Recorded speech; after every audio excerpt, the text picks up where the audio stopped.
Welcome to another episode of the Smiles Ahead podcast, powered by Burrow, Welshel, and Culp Orthodontics.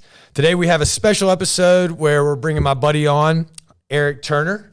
He is a general dentist right here in Charlotte and is going to talk to us a little bit about his story and some special stuff that I think will really interest the whole audience. So, Eric, thanks for having us on, man. This is gonna take some getting used to, man. Yeah, you got this big commanding voice, and I gotta crank up my volume a little bit here. Jump on it. So, a little background: Eric and I have known each other for years. When he was associated in another practice, and he's now started his own practice. It's done, very successful in the first few years that it's open. So, congratulations on that. Cheers, man. Thank you.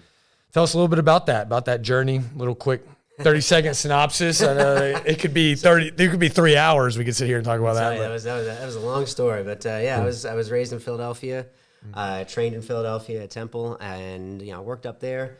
My wife is from Florida, and I got tired of her begging me to move to Florida. So I said, all right, we'll move south, but I will perish if we move somewhere in the middle, right? Yeah. So we found, I can't even tell you, man. We found Charlotte, we loved it, and it was literally dead in the middle. It was like 9 hours to Philly, 9 hours to Sarasota. So It worked out well. Came down here, worked in South Carolina, where you took me under your wing. Yep. And when it was time to start my own, I started my own. So opened up the practice with a heavy focus on the newer technologies, 3D scanning, cone beam, just trying to use a lot of technology that is. It's kind of on like the cutting edge now, and it evolves monthly. I'm sure you've seen it, with 3D printers and all these other things. So just trying to get into that to really maximize outcomes. Yeah, and that's why I kind of wanted to bring you on as one of the first dental guests, because it's really applicable to the audience here. We always talk about high technologies and, we have the highest technology. This is going to be great. This is going to be great. But how does that transfer to the patient experience? Like what?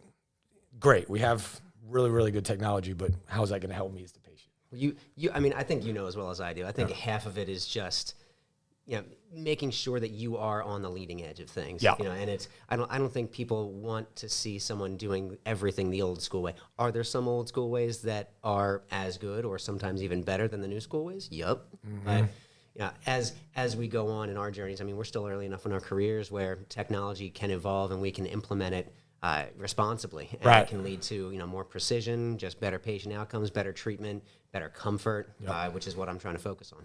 Yeah, that's awesome. So a big topic that we'll dive right into, because everyone talks about the dentist and the fear of the dentist. And what's the biggest fear of the dentist? I don't think anyone's afraid of the dentist. No, right? No. You go to this guy, he's going to make you completely calm, but you're still going to have those anxieties. They bring out that what most people think is a big needle. It's a tiny, tiny little needle, but to everyone's eyes, it's this big, big, nasty needle, it's gigantic, which is not a big deal to us because we do it all the time and we know the deal. But when you're talking to patients, that is a big fear of people coming in.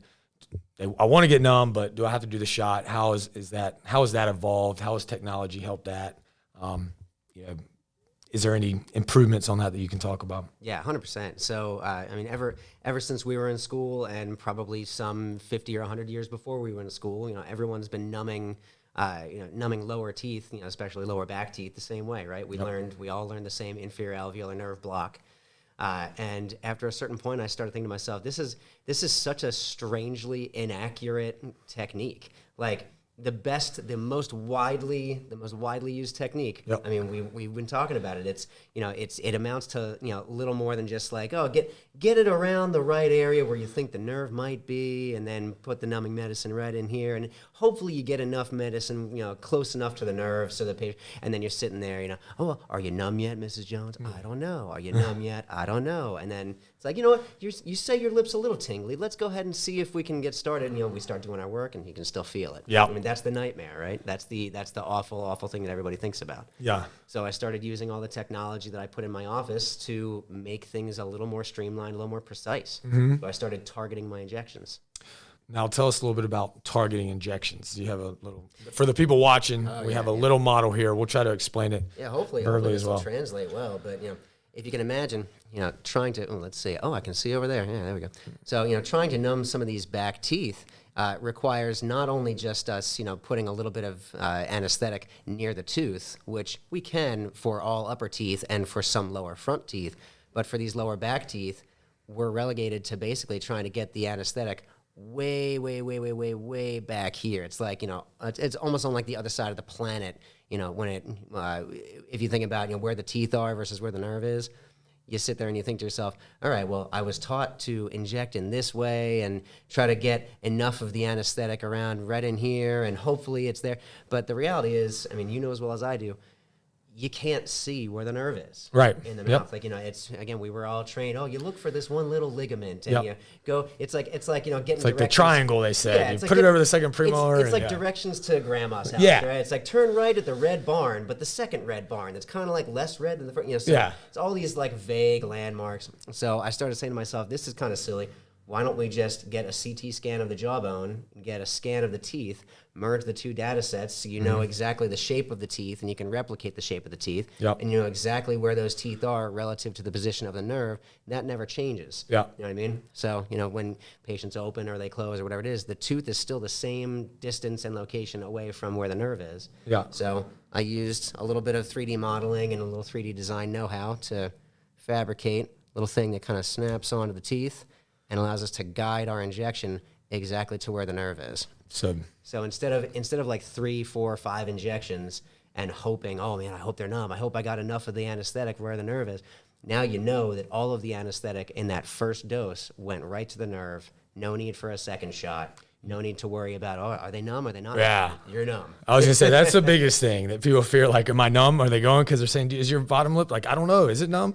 So, you heard it here first, audience. If you go to Dr. Turner here, he's not going to miss, right? So that's huge, because as someone who has done that as well, and in dental school, I learned the same way you did. Open up. There's these landmarks. I like your analogy where directions used to be, if you go over the train tracks, you've gone too far, or take a right where the red brick is. And, sometimes you missed it, sometimes you made it, but now you can throw it in Waze or Google Maps and it gets you right there and tells you exactly that's a really good analogy, right? Like I've basically come out with the Waze or Google Maps to the nerve. To the nerve. There you go. So, and the biggest thing that it's done is it's made anesthesia predictable. Right. So, and again, when I can't remember when the last time was, you may have used some anesthesia. I'm not sure if you do it daily, but 10 years. And upper tooth, it's like tooth is there, put the anesthetic right here, and it's numb 10 times out of 10. But the lower teeth, it's always been a guessing game, and some people's jaws have. They may have like a little landmark that makes the needle not be able to get to where you want it to go using the original, technique that we all learned. So, right. Yeah, just trying to make everything a little bit more predictable, a little bit more precise, and reliable. So, you come to dentistry on Monroe, you get a little anesthesia. It's gonna work. It's gonna work. Period. And it's kind of cool to see the technology. If you can't see it on the video and just listen on the podcast, it's really, really cool. It's the exact replica of the teeth, the jaw there. And this is actually me, by the way. Oh, that's you. There you go. There you go. Well, yeah, I mean, it's super great technology. It's amazing what's come out. And as that Turner was saying, it's changing every day. And he's always been someone that stayed on top of it. So I always want to get him in there. Whenever I stop by his office, I'm like, what kind of toys do you have now? He's always got something where he's, whether, and he'll be like, this one works well, this one doesn't. So we cut this one. So I think that I'm going to tell you what, man. You're pretty good at that too, right? Thank you. I appreciate that. Yeah. One of the most frustrating things about, just getting into this whole realm of 3D printing and digital this and scanning and all these other things and 3D modeling, there are so many things that work well, and there are so many things that you're told work well. It's like, you got to buy this new machine, doctor. Oh, it's going to work really, really well. It's going to help you with all your patients. And then you get it, or you try their, the new, 3D printing resin, and they say, oh, it's so much better than the last one. It's like, oh, well, great. How much better is the next iteration going to be? So it's always a guessing game, trying to figure out, what iteration to try to jump in and start to implement. But I've been really lucky with everything that we've got so far. We've kind of dialed in what works. And what doesn't work. What's new school and useful, and what you still need to do a little bit of old school stuff for. Which if you can get that combination down, you're right. Now, I won't speak for you. I've seen some of your cases that look beautiful, but is there something certain, specific right now that you are just loving doing? Like if something comes in the office, type of cases, whether that be, veneers, crowns, just run-of-the-mill dentistry, root canals. I'll tell you, if there was one thing that I could do every single day for the rest of my career, it would be crowns. Yeah. I mean, it's just, Yeah, fillings are fine, but they're so run of the mill anymore. It doesn't really drive me anymore. Yeah. Just crowns. I mean, even veneers. It's like, if you've done some veneers, you've done veneers, right? And yes, you can hone your skills with the ceramist and making things look more realistic and getting better tissue response. But when it comes to crowns, for some reason, I just have this. I have this little thing in like the back of my mind. If you remember going back to dental school, it was always, we gotta make sure it's shaped like this, and make sure you have enough, retention form. Make sure the tooth is shaped exactly like this. Don't deviate more than 5 degrees, whatever it is. I still have that in the back of my mind. Literally every time I do a crown, it's I look at the crown prep and I think to myself, would this pass? Because the requirements back when we were in school were so much stronger than they are when you're out in practice. When you're out in practice, no one's watching you. Nope. But just still in the back of my mind, it's always like, is this perfect? Yeah. Is this perfect? Is this crown going to stay on? So, It's definitely something that I try to hone my skills with every single time I do a crown. But doing full mouth crowns, fixing people's bites with crowns, fixing the way people chew and the way that they can actually use their teeth. I mean, it's great to make them look beautiful, right? The before and after is always amazing. But what really what really gets me going is when we get the patients in there who've kind of beaten up their own teeth and they need like every tooth in their mouth just restored and reinforced from the outside, right? I need a new, hard, durable smile. Doing that. That's great.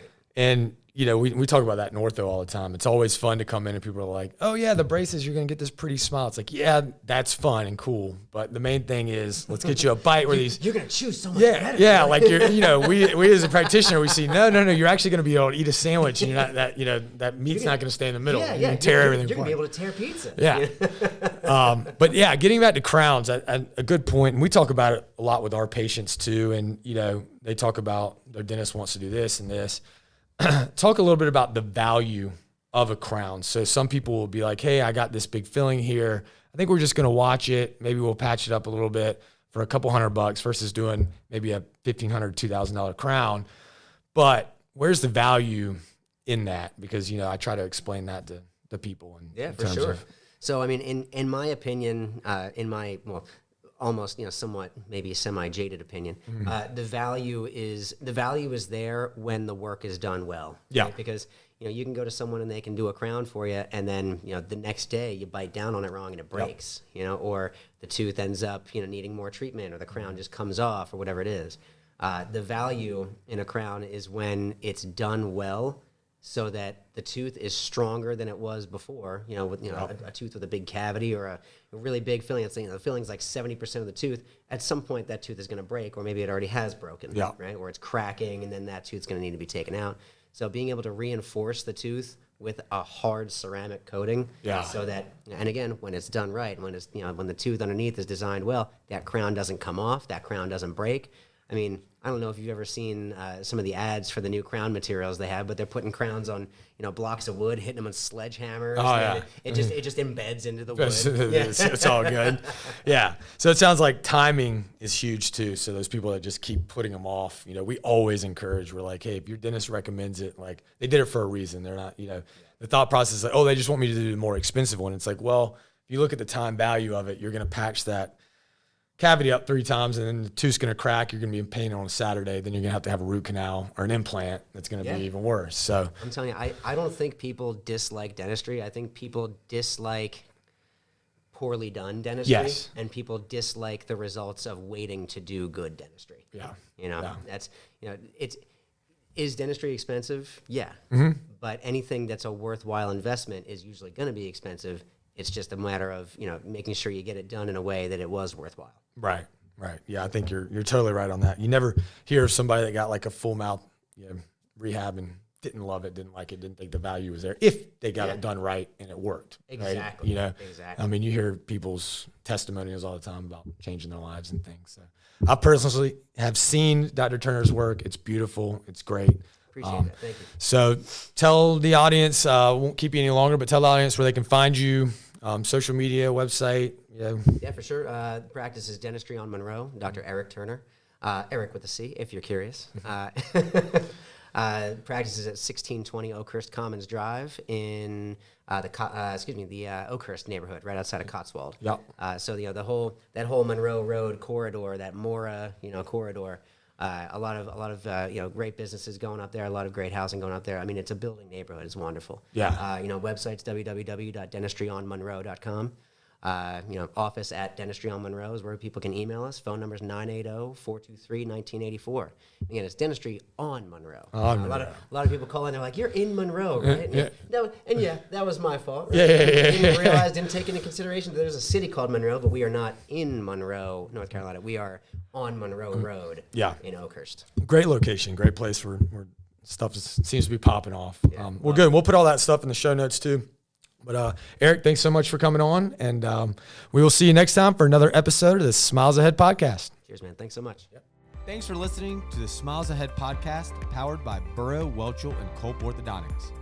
Be sure to leave a rating, hit that subscribe button, and if you have more questions, you can reach out to me directly at sam@bwcortho.com. That's sam@bwcortho.com. You can also visit our website, bwcortho.com, and we will be happy to answer any questions you might have.